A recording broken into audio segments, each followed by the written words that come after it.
네, 이제 세 번째로 고객에 대해서 우리가 한번 생각을 해보겠습니다. 제가 화면에 황금 열쇠를 좀 보였는데요. 네. 성공의 핵심이 뭔지를 말씀드리고 싶어서 제가 이미지를 황금 열쇠로 했습니다. 우리가 기업을 잘 경영해서 성공하는 것의 핵심은 뭘까요? 여러 가지가 있겠지만 저는 고객이라고 말씀드리고 싶어요. 그 중에서도 단골 고객이 있어야 된다고 말씀드리고 싶습니다. 자, 이 단골 고객은 어떻게 만들어질까요? 그죠? 단골 고객 다 있고 싶잖아요. 그런데 단골 고객은 어떻게 만들어지는지 우리가 생각을 해봐야 될 것 같아요. 이 단골 고객은 고객이 만족이 되었을 때 단골 고객이 발생이 되죠. 만약에 고객이 불만족을 하게 되면 어떻게 될까요? 고객 이탈이 일어나죠. 고객 이탈이란 얘기는 거래를 안 하게 된다는 거예요. 다시는 안 와. 이렇게 되면서 거래가 중단되는 것을 말씀드리는데요. 이렇게 되면 어떻게 될까요? 단골 고객은 꿈도 못 꾸겠죠. 그래서 우리는 고객 만족에 굉장히 중요하구나 라고 생각해 볼 수 있습니다. 자, 그러면 단골 고객을 만드는 것까지는 이해했어요. 자, 그러면 이 고객이 많이 와야 단골 고객이 될 확률도 높잖아요. 그럼 이 고객은 어떻게 유치해야 될까라고 생각해 볼 수 있잖아요. 자, 그래서 우리 고객을 유치하기 위해서 우리가 주로 흔히 사용하는 방법이 이제 광고, 홍보를 사용하게 되는 것이죠. 그리고 이 고객이 단골 고객으로 됐고, 이 단골 고객은 그럼 가만 놔두면 계속 단골 고객이 될까요? 그렇지 않죠. 이 단골 고객과 관계 유지를 해 나아갈 때 이 고객이 지속해서 우리 회사와 거래할 수 있게 되는 것이죠. 그래서 여러분들도 흔히 경험하셨을 거예요. 단골이 되다 보면 나중에는 저희 집에 뭐가 있는지, 그 사장님네 집에 뭐가 있는지, 애가 몇 명인지, 남편이 뭘 하는지 이렇게 알게 되는 경우가 많은데요. 그것은 우리가 거래로 시작은 했지만 나중에는 우리 사이에 관계가 형성이 되기 때문에 그것 관계를 바탕으로 해서 거래가 또 계속 안정적으로 일어난다고 볼 수 있겠습니다. 자, 이제는 고객 만족과 불만족에 대해서 한번 우리가 조금 더 생각해 보도록 하겠습니다. 자, 고객 만족은 어느 때 일어날까요? 아까 우리가 고객 만족이 일어나야 단골이 생긴다고 얘기했잖아요. 그럼 고객 만족은 언제 일어나는지 한번 생각해 보겠습니다. 고객 만족은 흔히 내가 들인 돈보다 제품을 사서 얻는 혜택이 클 때, 우리가 이런 것들 요즘에 가성비가 좋다 이렇게 얘기를 하죠. 그럴 때 일어나고요. 또 다른 말로는 고객이 제품을 살 때 예측하는 기대 수준이 있어요. 저 김밥을 사면 이 정도 맛은 되겠지. 이걸 우리가 기대 수준이라고 하는데요. 그런 기대 수준을 가지고 사서 먹었어요. 그랬더니 자기가 생각했던 것보다 훨씬 맛있어요. 그럼 어떻게 될까요? 오, 좋다 라고 만족이 되는 거죠. 그런데 내가 생각했던 것보다 맛이 없어요. 그럼 어떻게 될까요? 불만족이 일어나게 되는 것이죠. 그래서 우리가 고객 만족은 고객이 들인 비용보다 혜택이 클 때 일어난다고 우리가 쉽게 정리할 수 있겠습니다. 자, 고객 만족이 일어나면 어떻게 될까요? 제가 여기 천사와 악마 이미지를 해놨는데요. 좀 직관적으로 좀 유치하지만 생각해 보시라고 제가 천사와 악마 이미지를 해놨는데요. 고객 만족을 하는 고객은 천사가 됩니다. 그래서 어떻게 되죠? 우리 가게에 또 올 뿐만 아니라 주변 사람들한테 막 알려줘요. 야, 너 거기 가봤니? 그거 되게 좋아. 너도 한번 써봐. 왜 안 써봤어? 얼른 써봐. 이렇게 우리 회사 영업사원도 아닌데 마케팅을 해주고 영업을 해주고 이렇게 긍정적인 이미지로 변화가 되고요. 불만족한 고객은 반대로 어떻게 될까요?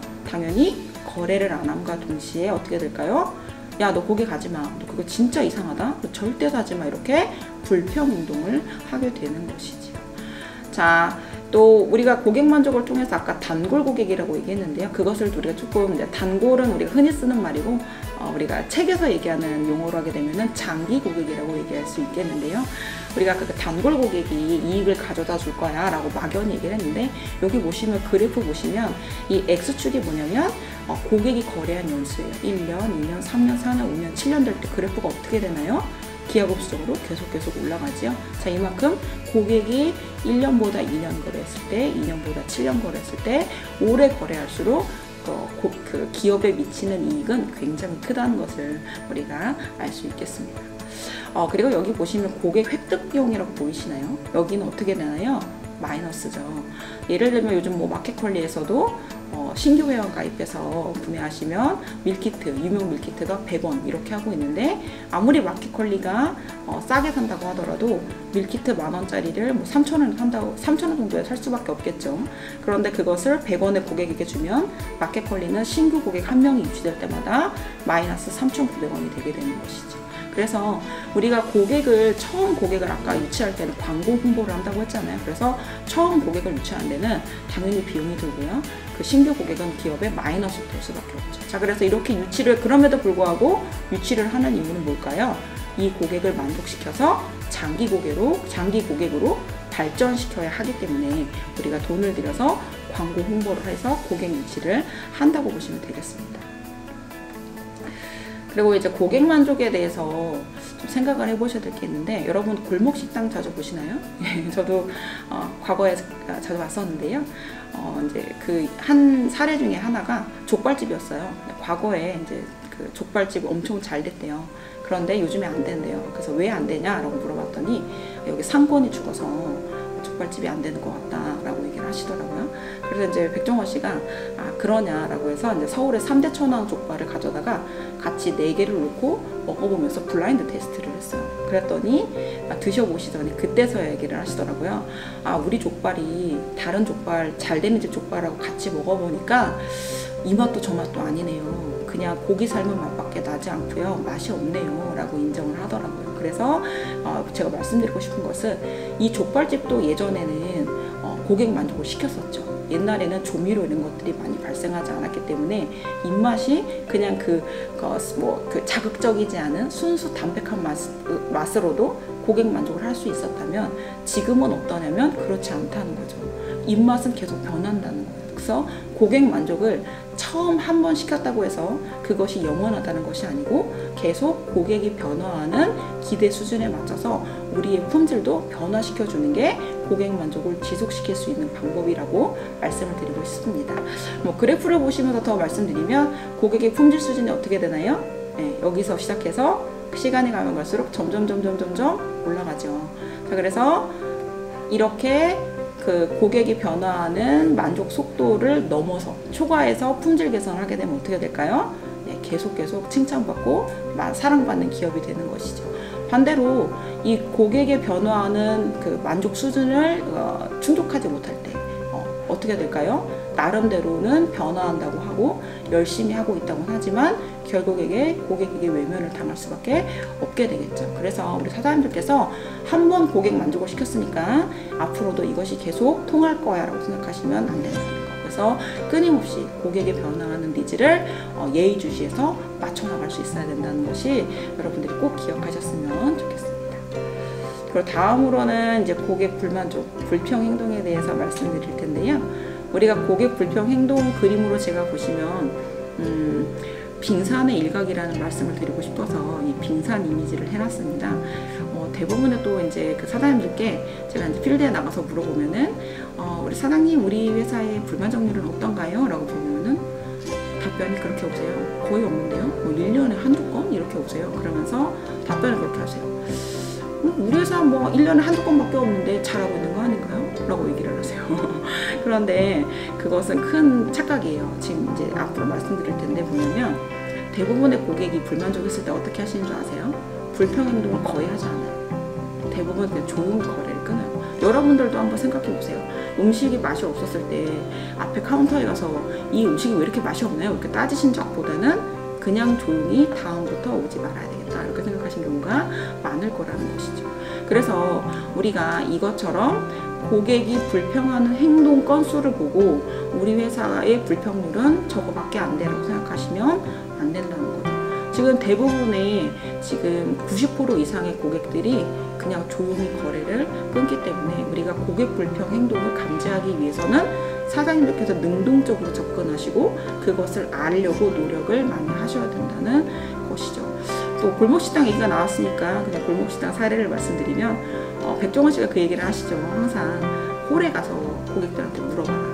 맛이 어떤지, 그리고 어떻게 먹는 게 맛있는 방법인지 알려주고 대화를 많이 하라고 하시죠.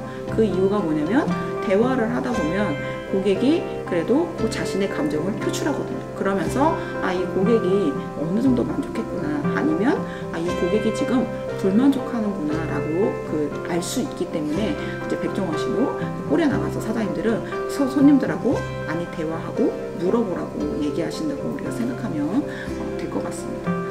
아까 말씀드린 대로 이 불평한 고객들은 그냥 조용히 거래를 단절해요. 그리고 심하면 이제 불평 행동을 통해서 회사에 직접 얘기하지 않더라도 주변 사람들에게 얘기하거나 요즘은 또 SNS에 올려서 불평 행동을 하기도 하죠.